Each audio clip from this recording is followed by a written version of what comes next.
শুধু রাস্তা সংস্কার নয়, দীর্ঘদিনের এখানে বিভিন্ন সমস্যার কথা আমি তুলে ধরতে চাই।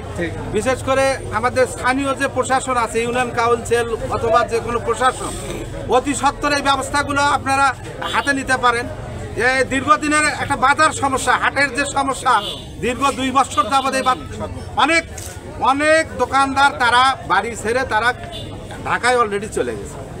এইগুলো আর বিশেষ করে এখানে যে সিএনজি স্ট্যান্ড আছে, এই যে মধ্যস্থলে একটা সিএনজি স্ট্যান্ড, আমি অতি দ্রুত তাদেরকে আহ্বান জানাবো স্থানীয় প্রশাসনকে এই সিএনজি স্ট্যান্ড তাদের সাথে সমন্বয় করে দ্রুত গতিতে সিএনজি স্ট্যান্ডটা যেন একটু অন্যত্রে সরে নেওয়ার ব্যবস্থা।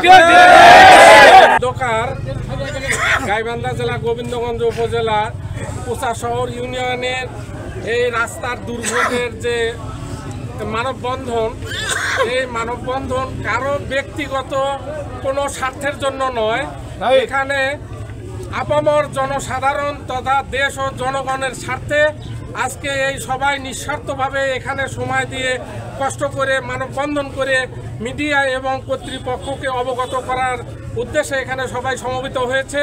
তো আজকে এই মানববন্ধনের মাধ্যমে আমরা উপজেলা প্রশাসন থেকে তথা উচ্চ পদস্থ যত প্রশাসন আছে, এই রাস্তার কর্মকাণ্ড যেন দ্রুত সম্পূর্ণ করে জনগণের এই ভোগান্তি দূর করতে ঊর্ধ্বতন কর্মকর্তার মর্জি হয়।